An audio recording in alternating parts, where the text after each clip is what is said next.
Good morning, friends. On behalf of JK Ellis Institute, myself, Dr. Jyotish Kailati, welcome you all.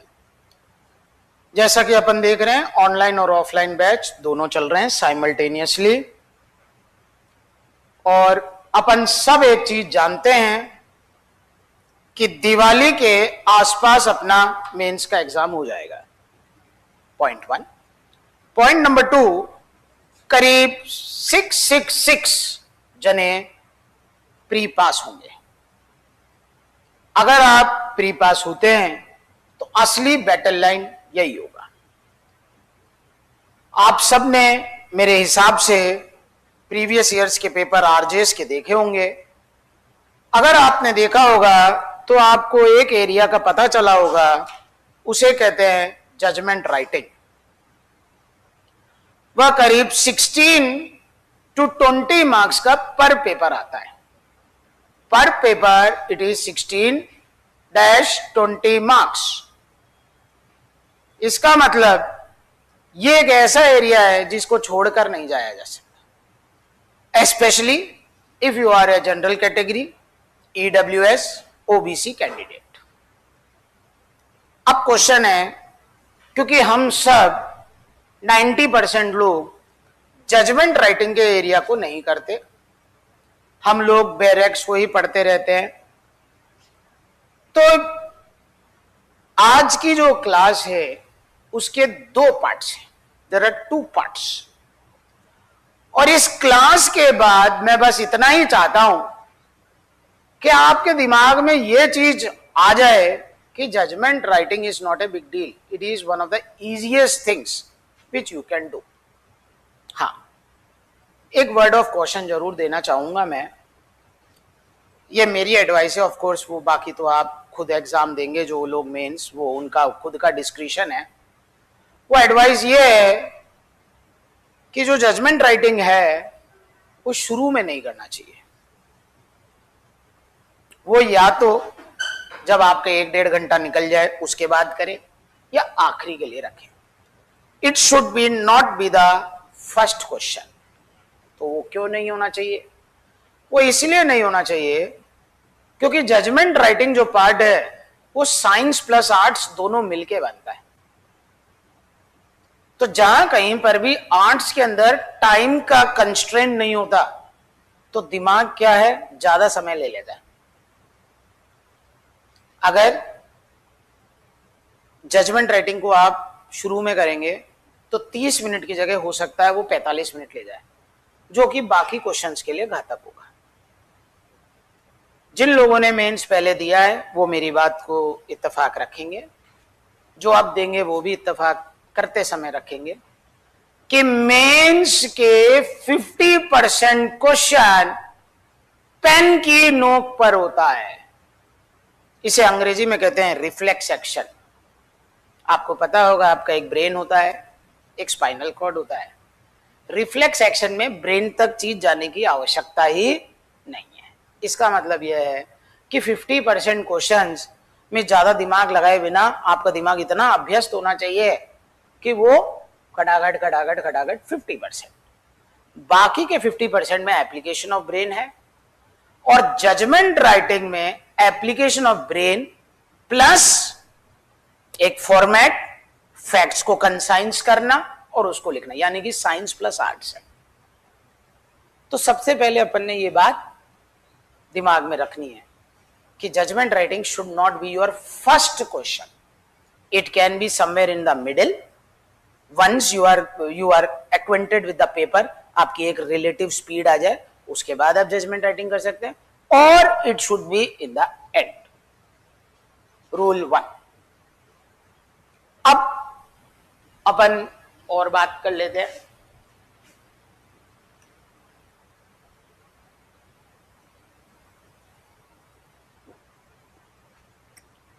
Judgement writing is one of the easiest things, लेकिन उसकी एक trick है. वो trick पता होनी चाहिए. और आज के दिन शुरुआत में ये जो लेक्चर है पार्ट ए, उसके अंदर मैं आपको ये बताऊंगा कि ड्रास्टिक मिस्टेक्स क्या होती है, मिस्टेक्स क्या होती हैं और किस तरीके से करेंगे. और फिर जो मैं बात कह रहा हूं वो पार्ट बी का जो लेक्चर है आज ही होगा, यानी कि 45 मिनट, उसके अंदर मैं आपको यह भी बता दूंगा कि judgement writing is not a big deal अगर आप एक करेक्ट तरीके से इसे करें। तो आइए सर, मेरा स्टेटमेंट जो है वो आप दिमाग में रखिएगा। क्या है? Judgement writing is very easy, पहली चीज। अब इसका एक फॉर्मूला है, जो लोग कॉपी लेके बैठे हैं कृपया करके इस फॉर्मूले को नोट डाउन कर लें। जजमेंट राइटिंग कुछ भी नहीं है, तीन चीजों का मिश्रण है। हाँ, एक चीज मैं बताना चाहूंगा, क्योंकि कई लोगों की मैंने आरटीआई से कॉपी देखी है पिछली बार की, तो ज्यादातर तो फेलियर कैंडिडेट्स ही हैं, पास वाले तो आरटीआई से नहीं निकाले हैं। क्या आपको मैं एक शेयर करना चाहता हूं बातें। 20 नंबर का सिविल, 20 नंबर का क्रिमिनल था, यानी कि टोटल 40 नंबर का था। 20 number civil, 20 number criminal, total 40 marks. Average mark लोगों के जिनकी मैं आरटीआई में कॉपियां देख रहा हूं 5 से 10 के बीच में है। अगर आप मेरे फेज 1 को और फेज 2 को समझ जाएंगे, यानी कि आज के लेक्चर को समझ जाएंगे, तो आपको यह बात समझ में आ जाएगी कि उनके इतने कम मार्क्स क्यों आए। तो सबसे पहले आप एक फॉर्मूला लिख लीजिए, judgement equal to fact oblique circumstance plus application of judicial mind oblique law plus format. बस अगर आपको यह बात समझ में आ गई और आपने इसका अच्छी तरह एप्लीकेशन कर दिया, तो करीब करीब 25 मार्क 40 में से मिल जाएंगे। उन सभी की यही गलती थी कि उन्होंने इस चीज को अप्लाई नहीं किया। हो सकता है उन्हें फॉर्मूला ही नहीं पता हो, इतना सिंपल चीज है ये। अब क्वेश्चन है पॉइंट नंबर 1, इसमें फैक्ट और सर्कमस्टेंस है ना, तथ्य और परिस्थिति। यह आपको क्वेश्चन में ही मिलेगा, तो ब्रैकेट में लिख लो क्यू क्वेश्चन। इसका मतलब जो भी आपका प्रॉब्लम बेस्ड होगा उसी में से निकालना है आपको ये क्यू। तो बचपन में आप पढ़ते होंगे इंग्लिश के अंदर अनसीन पैसेज, तो पूरा एक पैराग्राफ पढ़ते थे, उसके अंदर से आइटम निकालते थे, समझते थे, वो करना पड़ेगा। रूल 1। रूल 2, हम जजमेंट की बात कर रहे हैं, अनसीन पैसेज की तो बात नहीं कर रहे हैं। तो इसका मतलब यह है कि आपको कानून पता होना चाहिए। सेक्शन ही गलत लिख दोगे, पता ही नहीं है कौन सा सेक्शन का मामला है, तो वहीं पे जजमेंट का गेम क्या हो जाएगा? ओवर हो जाएगा। तो ये तो आपकी हो गई थियोरिटिकल नॉलेज, ब्रैकेट में लिख लो थियरी। आपने आपके प्री के एग्जाम में जो लॉ पढ़ा है उसको अप्लाई करना है। और तीसरा, इसे कहते हैं फॉर्मेट। ठीक है, इसको अपने को याद करना पड़ेगा। एक पैटर्न है, इसको ब्रैकेट में लिख लो पैटर्न। आप राजस्थान के किसी भी कोर्ट का जजमेंट लेंगे, चार्ज देखेंगे, सबका क्या है? पैटर्न। तो पैटर्न तो याद ही कर लेना चाहिए। तो रूल क्लियर हो गया। देखो कितना आराम से समझ में आई बात। मैं आपको समझाऊंगा। एक पैटर्न है, अगर उस पैटर्न को पकड़ लिया और अपन ने याद कर लिया 1 पे ये, 2 पे ये, 3 पे ये, 4 पे ये, 5 पे ये, 6 पे ये, तो कोई दिक्कत नहीं आएगी। फिर उसका जो फिल इन द ब्लैंक्स का पैटर्न है, वो कहां से फिल इन द ब्लैंक्स करेंगे? फैक्ट्स एंड सर्कमस्टेंस और लॉ आपका जुडिशियल माइंड से निकालेंगे। लॉ और जुडिशियल माइंड में यह है, जब आप फैक्ट्स को देखेंगे, लॉ लगाएंगे, उसके बाद एक कंक्लूजन निकालेंगे, तो this conclusion is called judicial mind. तो देखो अपने को बेसिक समझ में आया। जजमेंट में कुछ भी नहीं है, 3 चीजों का कॉम्बिनेशन है। पहला, एक फर्मा, जिसे अपन कहेंगे फॉर्मेट। जैसे कि आप 10वीं में फॉर्मल लेटर लिखते थे तो एक याद करते थे ना, सेवा में, श्रीमान, विषय, याद आया आपको? To, the principal, subject, thanking you, yours sincerely. तो आप फॉर्मल लेटर कोई सा भी लिखेंगे, वो फर्मा तो याद होना ही चाहिए। फैक्ट्स एंड सर्कमस्टेंस कहां मिलेगा? क्वेश्चन में मिलेगा। और तीसरा, उस फैक्ट एंड सर्कमस्टेंसेस को जब आप पढ़ेंगे तो आप एक सेक्शन के बारे में सोचेंगे। जब अमित एक बात कह रहे हैं, सुमित एक बात कह रहे हैं, तो एक कंक्लूजन निकालेंगे कि एक्चुअल बात क्या है। जजमेंट तो यही है ना, प्लेंटिफ कोई बात बोले, डिफेंडेंट कोई बात बोले, आपको कंक्लूड करना है किसकी बात माननी है। और जुडिशियल माइंड का मतलब यह है जिसकी भी बात मानेंगे उसका एक कारण होना चाहिए। वाई? दो आदमी, एक बोल रहा है एक्स बात, एक बोल रहा है वाई बात, आप चाहे एक्स माने, वाई माने, चाहे हाफ एक्स हाफ वाई माने, लेकिन आपसे क्यों कोई आदमी पूछेगा कि भाई साहब आपने ये क्यों किया, तो ये थोड़ी ना उत्तर होता है कि मेरी मर्जी थी मैंने कर लिया। आप कल को आरजेएस बनेंगे, एक जिम्मेदार पोस्ट पे बनेंगे, तो जिम्मेदारी का मतलब मर्जी नहीं होता है, इसका मतलब ये होता है विवेक अधिकार होता है, डिस्क्रिशन। और डिस्क्रिशन में हमेशा एक आंसर होता है कि मैंने ऐसा क्यों किया। जैसे कि फॉर एग्जाम्पल मैं सभी विद्यार्थियों को यही कहता हूं, है ना, और वो आपको भी कह रहा हूं, बहुत से विद्यार्थी सिलेक्ट नहीं हो रहे, तो मुझे तो नहीं लगता उन्हें मेंस का क्लास करना चाहिए।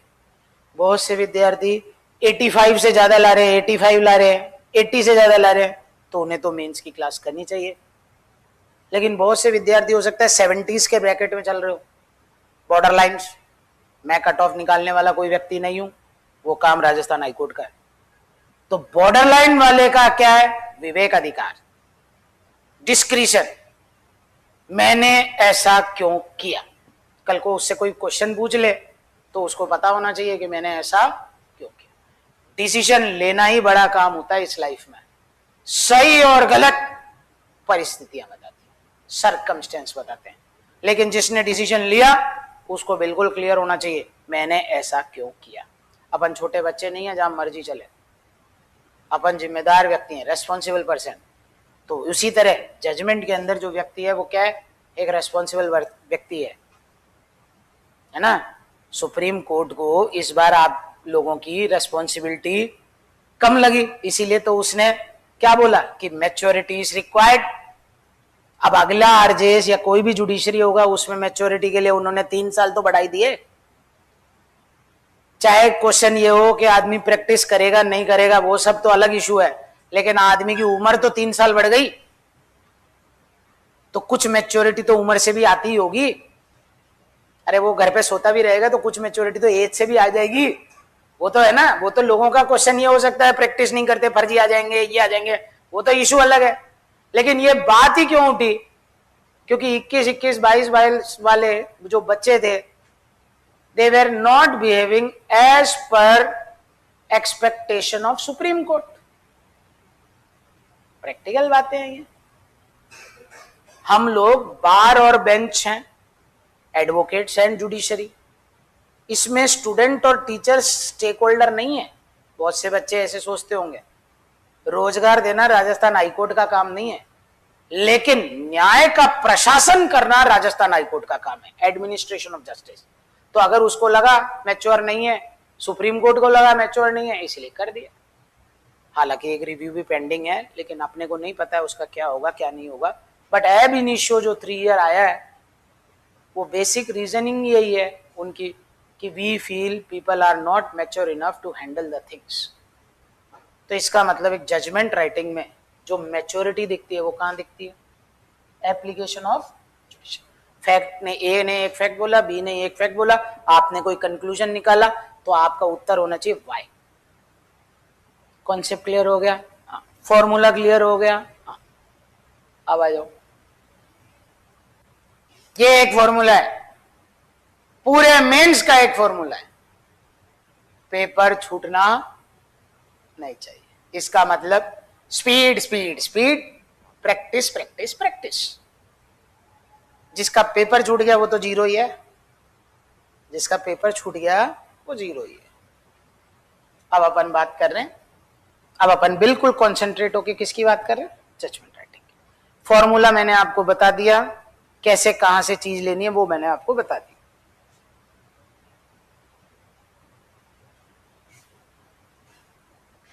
ये एक फॉर्मूला फिर से लिख लीजिए, सिंपल फॉर्मेट है, 15 से 20 नंबर का हर पेपर में आएगा, 15-20 एवरी पेपर।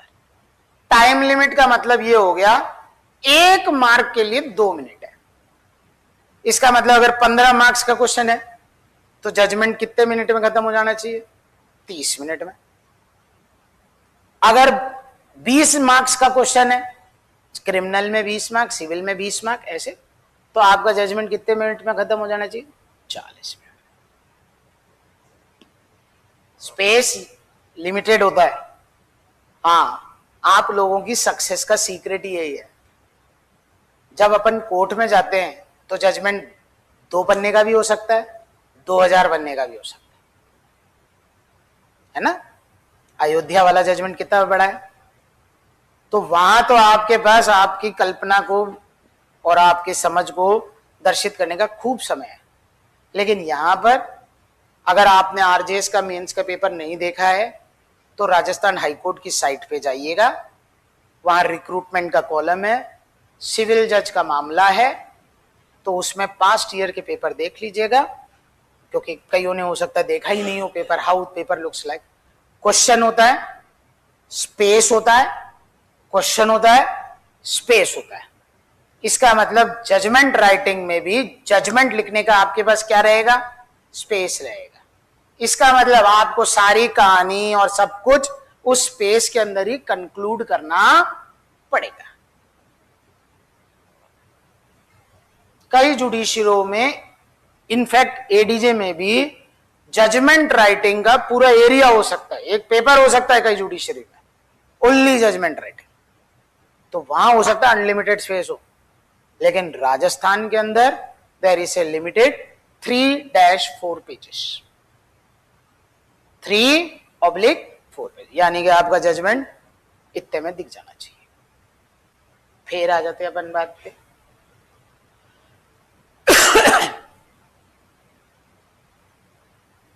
ये वेबसाइट आप नोट कर लीजिए। जैसे ही आपको ये वेबसाइट का पता चल जाएगा, आपको किसी पर निर्भर होने की जरूरत ही नहीं है। www.ecode.gov.in। आपको कुछ नहीं करना है। मैं बार बार आपको रिएटरेट कर रहा हूं एक ही चीज पे,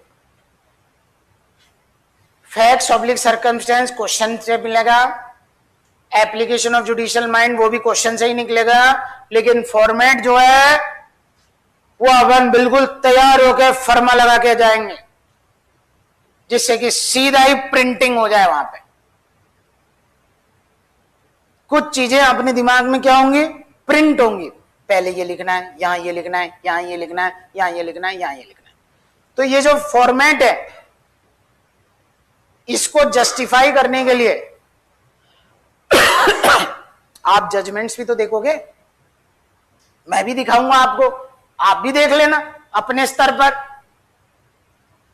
तो मैं आपको इंडिपेंडेंट बना रहा हूं डे 1 में।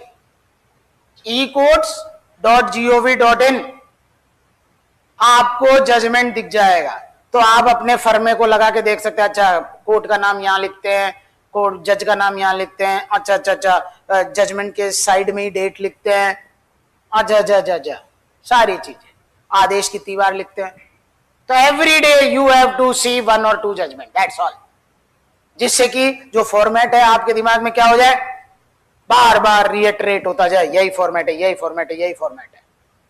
फैक्ट्स एंड सर्कमस्टेंसेस में कुछ एरिया उसके बदल जाते हैं।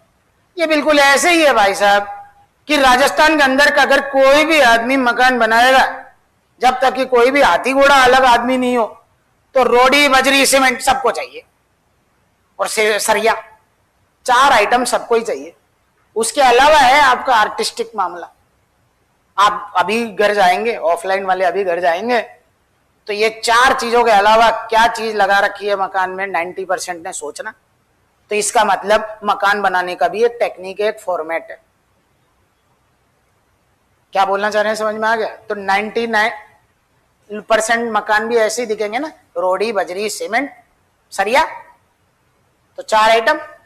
वैसे यहां पर भी एक फॉर्मेट है, ecode.gov.in।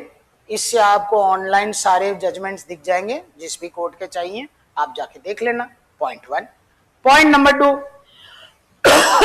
आपका कोई भी साथी जज हो, एडवोकेट हो या न्यायालय में कार्य कर रहा हो, उन सब के पास जजमेंट्स।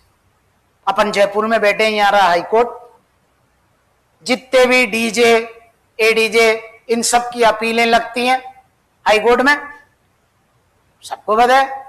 अपीलों के साथ आपने खुद ही ने पढ़ रखा है, जजमेंट की कॉपी होती है। तो ये रहा हाई कोर्ट। आपका कोई भी परिचित हो, भाई तेने कोई अपील वपील लगा रखी हो, क्रिमिनल की, सिविल की, रिवीजन लगा रखी हो, 1 मिनट दे दे भैया फाइल। फाइल के अंदर एनेक्स्चर 1 जजमेंट की कॉपी।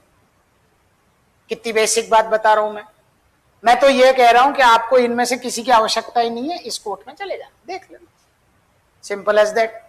मैं भी कराऊंगा, आप स्वयं भी देख लेना। फंडा क्लियर हो गया सर? मैंने आपको एम्पावर कर दिया। अगर ई कोर्ट से नहीं निकल रहा हो तो मैंने आपको यह भी बता दिया, कोर्ट में किसी भी व्यक्ति से आप ले सकते हैं। जो लोग जयपुर के नहीं है या किसी को कोर्ट में जाना है, तो एक बाबू होता है, उसका नाम होता है रिकॉर्ड बाबू, जिसने कोर्ट में प्रैक्टिस की हो। उसके बाद सभी डिस्पोज्ड फाइलें रहती हैं, तो उससे भाई साहब 2-4 फाइलें दिखा दो, खत्म बात। कोई आदमी आपका जूनियरशिप कर रहा हो, उसके ऑफिस में मिल जाएंगे, अपीलें करते ही होंगे, केस करते ही होंगे भाई एडवोकेट्स, तो वहां मिल जाएगी, तो कोई दिक्कत वाली बात नहीं है। अब आ जाते अपन 8 मिस्टेक्स हैं जो जजमेंट में कभी नहीं करनी चाहिए। उसके मार्क्स, कुछ मिस्टेक्स का तो ये प्रभाव है सीधा ही पास मार्क्स भी नहीं मिलता है, यानी कि 10 में से 4 भी नहीं है अगर आपने वो मिस्टेक्स की है। तो एक बार आप लिखें mistakes, do not commit these mistakes. तो इसका हमेशा ध्यान रखना है आपको। इस 8 चीजों का आपको ध्यान रखना है, इस पे मिस्टेक्स नहीं होनी चाहिए। पहला, फॉर्मेट, जो फर्मा है वो फर्मा है। ग्राउंड फ्लोर के बाद ही फर्स्ट फ्लोर चढ़ेगा, ऐसा नहीं हो सकता है फर्स्ट फ्लोर पहले हो जाए और ग्राउंड फ्लोर बाद में हो जाए, इट इज नॉट पॉसिबल। तो फॉर्मेटिंग में मिस्टेक नहीं करनी है। ये बिल्कुल ऐसे ही मैंने जैसे बताया 10वीं के अंदर फॉर्मल लेटर है, सेवा में जहां लिखना है, टू द प्रिंसिपल जहां लिखना है, उसे नीचे तोड़ना लिखेंगे, सब्जेक्ट को अपन नीचे तोड़ना लिखेंगे। तो वैसे फॉर्मेटिंग में मिस्टेक ड्रास्टिक मिस्टेक है। दूसरा, जिस आदमी को कोर्ट का नाम ही नहीं पता है, उसका वहीं जजमेंट खत्म हो गया, शुरू होते ही खत्म। कोर्ट का नाम जिसने गलत लिख दिया, शुरू होते ही क्या हो गया, खत्म। पासिंग मार्क्स भी नहीं है उसको, 10 में से 4 से कम ही है। अब वो एग्जामिनर की मर्जी है। तीसरा, चार्ज फ्रेमिंग में अगर आपने गलत सेक्शन लिखा है तो सीधा 0 है, और अगर जजमेंट में आपने गलत सेक्शन लिखा है तो 1-2 नंबर मिल जाए तो मिल जाए, बाकी मामला नहीं बैठेगा, क्योंकि आपने तो सेक्शन ही क्या कर लिया, गलत कर लिया। इसका मतलब आपको फैक्ट्स पढ़ने की आदत होनी चाहिए। राजस्थान के अंदर तो छोटा छोटा पैराग्राफ देते हैं, एमपी के अंदर तो 2-2 पन्ने का पैराग्राफ होता है भाई साहब। एमपी है ना, एमपी, उसमें 2-2 पेजेस का है। एडीजे के अंदर इतने बड़े बड़े पैराग्राफ आते हैं, आपको तो इतना सही आता है, आधा पेज। पूरा पेज भी हो जाए तो भी घबराने की जरूरत नहीं है, क्योंकि जब आप नौकरी पे आओगे तो कई बहसें 1-1 दिन चलती हैं। तो अपन ऐसा थोड़ा ना हो सकता है, अरे भैया समझ में नहीं आ रहा है, मैं तो आधा घंटे के बाद दिमाग चलना बंद ही हो जाता है, भाई साहब क्या बोल रहे हो, समझ में आ रही बात। लोग लिखित बहस करते हैं ना, वही 5-5 पन्ने की कर देते हैं। तो 5 पन्ने की एक्स ने कर दी, 5 पन्ने की वाई ने कर दी, तो 10 पन्ने तो पढ़ने पड़ेंगे, उसके बाद ही तो कुछ करोगे। तो अभी से 1-1, 2-2 पन्ने पढ़ने की आदत डालिएगा। तो पन्ने पढ़ने की कैसे आदत आएगी, मैंने आपको ई कोर्ट्स की बताई ना, डेली एक जजमेंट पढ़ो, 4 पन्ने, 5 पन्ने, 6 पन्ने, ठीक है। और उसी से जब आप जजमेंट पढ़ो तो एक क्वेश्चन बनाओ, आप रिवर्स इंजीनियरिंग करो कि अगर इसका क्वेश्चन आता है तो कैसे आएगा। तो आप क्या करोगे, जजमेंट से क्वेश्चन के एलिमेंट निकाल लो, तो एग्जामिनेशन में आपका दिमाग क्या हो जाएगा, चलने लायक हो जाएगा। कॉन्सेप्ट क्लियर हो गया सर? हाँ। तो रॉन्ग सेक्शन होते ही मामला खत्म है। चौथा, कीप इट सिंपल, और टारगेट क्या होना चाहिए, कंप्लीट द जजमेंट। आधा जजमेंट इक्वल टू 0 नंबर या 1 नंबर या 2 नंबर, बिलो 4 मार्क, बिलो 4। अगर कोई आदमी जीवन में बातचीत करता है और रिजल्ट नहीं निकालता है, मैं आपसे बात किया सटासट और उसका कोई रिजल्ट नहीं है, तो उस बातचीत को कहते हैं बकैती। तो जो रीजनेबल आदमी होता है उसका बिल्कुल टारगेट ओरिएंटेड अप्रोच होता है। जैसे कि मैंने आपको इस लेक्चर के शुरू में ही बताया, मैं इस लेक्चर को 2 भागों में बांटूंगा। पहला कॉमन मिस्टेक्स, दूसरा फॉर्मेट दिखाऊंगा। और इस लेक्चर के बाद मेरा एक ही उद्देश्य है, इस क्लास में बैठे हुए हर आदमी को यह बात समझ में आ जाए, judgement writing is very easy. बस अपने को दिमाग से कुछ फॉर्मेट याद करना है और एप्लीकेशन ऑफ माइंड करना है और फैक्ट्स निकालने क्वेश्चन से। अगर मैं आज के दिन ये सफल हो गया, आपके दिमाग में ये बात डालने के लिए ये कोई बड़ी चीज नहीं है भैया, ओके। जैसे कि मैंने बताया जजमेंट कहां मिलेगा, मैं शॉर्टकट्स भी बताता जा रहा हूं आपको। अगर मैंने ये बता दिया तो मेरा purpose of this lecture is over, that means I have concluded it. उसी तरह अगर आप जजमेंट को लिखना शुरू कर देते हैं और लास्ट में ना तो आप एक्विटल करते हैं ना कन्विक्शन करते हैं क्रिमिनल लॉ में, उसी तरह ना सूट डिसमिस करते हैं ना अलाउ करते हैं सिविल लॉ में, तो उसे बकैती कहेंगे, उसे पंचायती कहेंगे। जजमेंट में हमेशा क्या निकलना चाहिए, एक रिजल्ट निकलना चाहिए, और रिजल्ट का होता है कारण, रीजन रिजल्ट, व्हाई। अरे कन्विक्ट कर रहा है क्यों, एक्विट कर रहा है क्यों, यह निकलना ही चाहिए, दैट इज मस्ट। फिर आ जाते हैं अपन, अगर ये 4 मिस्टेक्स आप करते हैं तो ये मिस्टेक्स नहीं है, ब्लंडर है।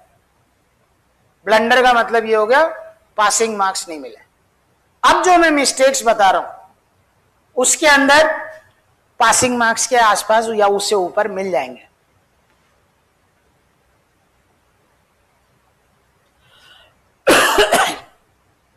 जो फॉर्मेट है ना वो कंठस्थ होना चाहिए।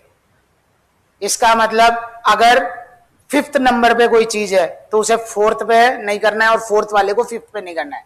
तो होता क्या है, अपन फॉर्मेट की अगर ढंग से प्रैक्टिस नहीं करते तो कॉपी में जब उत्तर लिखने जाते हैं तो गलती से क्या होता है, 5th आ जाता है।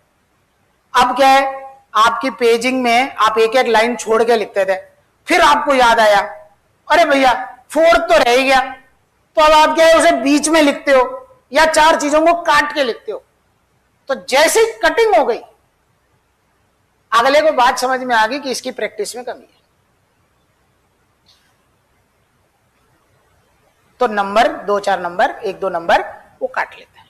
ये बिल्कुल ऐसे ही है, निबंधों में सिस्टमाइज तरीके से विचार लिखने होते हैं। तो जो इंपॉर्टेंट विचार है वो नीचे लिख दो, उसके ऊपर लेस इंपॉर्टेंट लिख दो, पॉजिटिव की जगह नेगेटिव पहले लिख दो, 4 चीजें ऊपर नीचे सिंक्रोनाइजेशन कर दो, तो निबंध में भी नंबर कटते हैं। वैसे ही यहां पर है। इसीलिए आपको जो फॉर्मेट है वो बिल्कुल क्या होना चाहिए, पैटर्न बिल्कुल परफेक्ट होना चाहिए। फॉर्मेट का मतलब एक पैटर्न।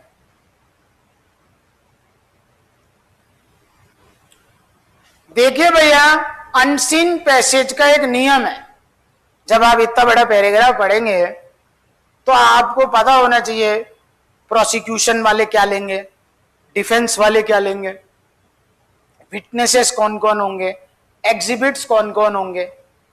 तो ये सब पता करने के लिए एक पेन या पेंसिल का भी आप प्रयोग कर सकते हैं रफ में। जैसे कि बहुत से बच्चे जब निबंध लिखते हैं ना तो रफ में एक खाका तैयार कर लेते हैं, यहां का एलिमेंट, यहां का एलिमेंट, यहां का एलिमेंट, यहां का एलिमेंट। तो कंफ्यूज नहीं होना है। आप एक बार की जगह 2 बार पढ़ो पैराग्राफ को, एलिमेंट्स को एक तरफ करो, तभी आपका मामला बैठेगा। यानी कि फैक्ट्स को अलग अलग, एक स्टोरी को अच्छी तरह समझें। यह मैं आपको बता चुका हूं। सेक्शन आइडेंटिफिकेशन मस्ट है और वो सिर्फ प्रैक्टिस से आएगा। जिन लोगों ने वकालत की हो उनको ये भी पता है, उनको थोड़ी सी आसानी हो जाएगी। हालांकि मैं भी दूंगा। कुछ सेक्शन कभी अकेले नहीं लगते, 2-4 सेक्शन साथ में लगते ही लगते हैं। तो वो आपको कॉम्बो भी पता होना चाहिए। तो जब आप फैक्ट्स पढ़ोगे तो आपको वो कॉम्बो के एलिमेंट निकलते ही आपको समझ में आ जाएगा, इसमें 1 नहीं 2 सेक्शन लगेंगे, 3 सेक्शन लगेंगे, है ना। इसका सिंपल तरीका भी मैं बता देता हूं। जितने भी सिविल सूट और क्रिमिनल सूट्स होते हैं उसका एक रजिस्टर होता है। हर कोर्ट में एक रजिस्टर होता है, ठीक है। बहुत से लोगों को नहीं पता है। हर केस को है ना वो एक रजिस्टर में भी दर्ज करते हैं। तो उसकी कोई सी भी 5 पन्ने की जेरोक्स ले लो, खत्म। अरे 90% cases in this world is the same. 90% houses ईंट वाटर रोडी बजरी। तो अगर 5 पन्ने की क्रिमिनल या सिविल रजिस्टर की फोटोस्टेट कर ली तो आपको कॉम्बो का भी पता हो जाता है। तो ये भी मैंने आपको सेल्फ एम्पावर कर दिया।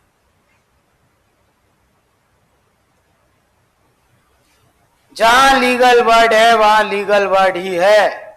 संदेह से परे लिखा है बियॉन्ड रीजनेबल डाउट, तो वही वर्ड यूज होना चाहिए। एक्विटल लिखा है तो एक्विटल ही यूज होना चाहिए। कन्विक्शन लिखा है, कन्विक्शन ही यूज होना चाहिए। सबूत का भार लिखा है तो सबूत का भार ही यूज होना चाहिए। अपने हिसाब से 500 लीगल वर्ड चेंज करने की जरूरत नहीं है। यानी कि कुछ लीगल वर्ड्स आपको पता होने चाहिए।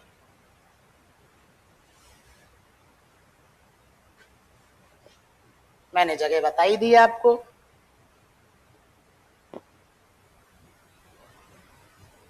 ये भी बात अपनी क्लियर हो गई।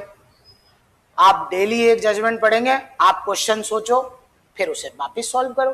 क्योंकि आपका जो जजमेंट होगा वो कम से कम 8 या 9 पन्ने का होगा एवरेज, उसको आपको 3 पन्ने में करना है। तब आपको ये समझ में आएगा जो फर्में मैंने बनाए उसकी यूटिलिटी क्या है। आपका जजमेंट जो प्रैक्टिकल जजमेंट है हल्का सा भी ऊपर नीचे नहीं होगा। थोड़ा सा बेसिक पता होना चाहिए।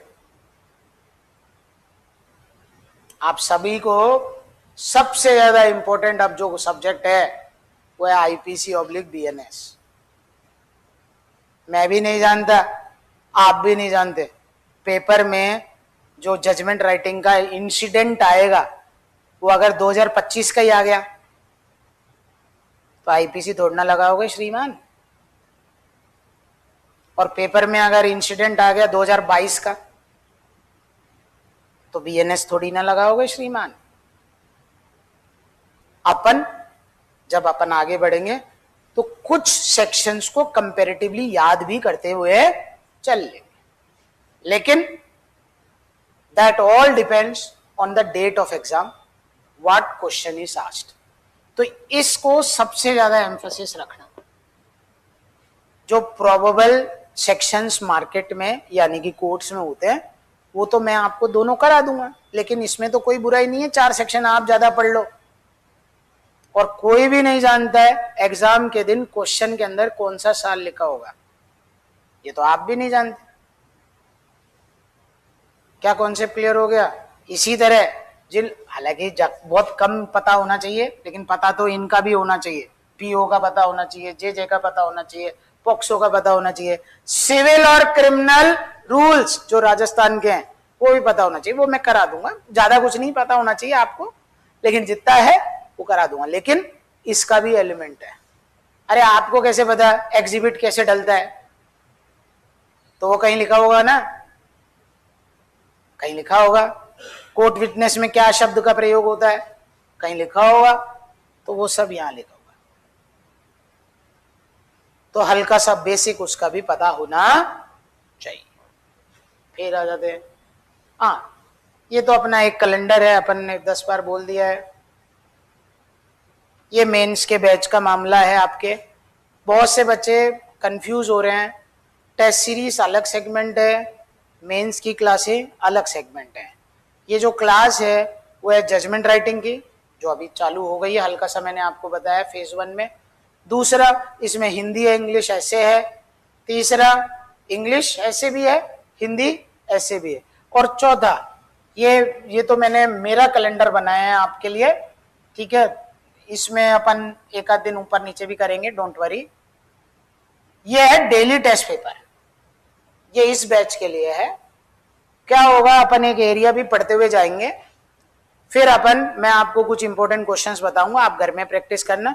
फिर यहां पर अपन आधे घंटे में 2 या 3 क्वेश्चन करेंगे। फिर इसमें से ऑफलाइन ऑफलाइन ऑनलाइन वाले जो कॉपियां आएंगी, मैं डेली 15-20 कॉपियां देखूंगा, चेक करके जो बेस्ट कॉपी होगी वो तो ग्रुप में डाल दूंगा नाम को छुपा के, है ना। और उसकी फिर बाद में ही चेक करेंगे, बार बार एक ही आदमी की कॉपी भी चेक नहीं करेंगे। तो वो भी मैं ट्रांसपेरेंसी रख दूंगा कि भैया आज मैंने इन 20 की देखी है, इन 5 की देखी है, 25 की देखी है। और कॉमन मिस्टेक्स कैसे करना चाहिए था, क्योंकि बहुत से बच्चों को क्या है, सब चीजें याद तो रहती है लेकिन उनको लिखना नहीं आता है। तो अपन ऐसे डेली प्रैक्टिस कर करके हर दूसरे दिन प्रैक्टिस कर करके सीखेंगे। अपना ये जो कोर्स है ये 4 सितंबर से लेकर 10 सितंबर के बीच में कभी भी खत्म हो जाएगा। आप ये मान के चलिए 1 मंथ। इसमें जजमेंट राइटिंग हो जाएगी, आपके इंग्लिश ऐसे हो जाएंगे, हिंदी ऐसे हो जाएंगे। इंग्लिश और हिंदी ऐसे नवीन नेनीवाल जी और अरविंद सर करेंगे। साथ में मैं स्पेशल लेक्चर्स भी लगाऊंगा आपके लीगल और राजस्थान के एससीएस का। उसमें भी आपका थॉट प्रोसेस कैसे डेवलप होगा, यानी ये एक फॉर्मेट, पहले ये आना चाहिए ऐसे में, फिर ये आना चाहिए, ये वाला ऐसे हो तो ये 5 चीजें होनी चाहिए, ऐसे उसमें भी अपन डेवलप करेंगे। क्या अपन क्लियर हैं? टेस्ट सीरीज अलग से है, आप YouTube पे दोनों की वीडियो देख लेना, मेंस की भी और टेस्ट सीरीज की भी। उसका भी एक कैलेंडर है ना। टेस्ट सीरीज अपनी 6 तारीख को शुरू हो रही है और फिर 12 को दूसरा पेपर होगा, साथ में डिस्कशन होगा। इसके अलावा भी विद्यार्थी चाहे तो अपने हिसाब से भी पेपर दे सकता है। कई विद्यार्थी होते हैं जो बोलते हैं सर आप कैलेंडर बना दो, तो उनके लिए मैंने बनाया, बाकी आपका विवेक अधिकार है, ठीक है। और जब आप टेस्ट सीरीज का ब्रोशर देखेंगे तो 20 या 21 पेज पे उन लोगों को भी डिस्काउंट दिया जा रहा है जो मेंस के बैच में है। कई बच्चे ऐसा हो सकते हैं जो मेंस प्लस टेस्ट सीरीज लेना चाहते हो, तो उनका वहां पर भी डिस्काउंट का मामला है, आप खुद ही देख लीजिएगा। हाँ, एक छोटी सी समस्या हो रही है, वो ये हो रही है कि वो जो आपका ग्रुप बना हुआ है ना, ठीक है, उसके अंदर अनवांटेड बहुत से बच्चे आ गए हैं। तो एक बार ये जूम आईडी और पासवर्ड नोट कर लो भैया। 4 दिन की जो डेमो की क्लास है ना, 3-4 दिन की, वो इसी जूम आईडी और पासवर्ड पर होगा। और वो जो ग्रुप है उसे मैं डिसमेंटल करूंगा, ठीक है। अब आ जाओ, जो अपना ये लेक्चर था उसमें आपने गलतियां लिख ली होंगी, मैं ये मान के चल रहा हूं। इस पूरे लेक्चर का एक ही मूल मंत्र था, judgement writing is very easy. और दूसरा था कि जजमेंट में क्या होता है। अब एक प्रश्न आ सकता है कईयों के जहन में, दिमाग में, कि अरे सर आप बोल रहे हो, show me the proof, I don't believe. कोई दिक्कत नहीं है। अरे belief is a subjective issue, some people can be sceptic, तो those people who are sceptic, the only thing which is required is a proof. तो अब अपन lecture 2 में इसी बात पे बात करेंगे। आने वाले आधे घंटे के अंदर मैं आपको प्रूफ करके दिखाऊंगा it is a easy thing. Thanks for watching lecture 1. Soon lecture 2 shall begin. Thank you.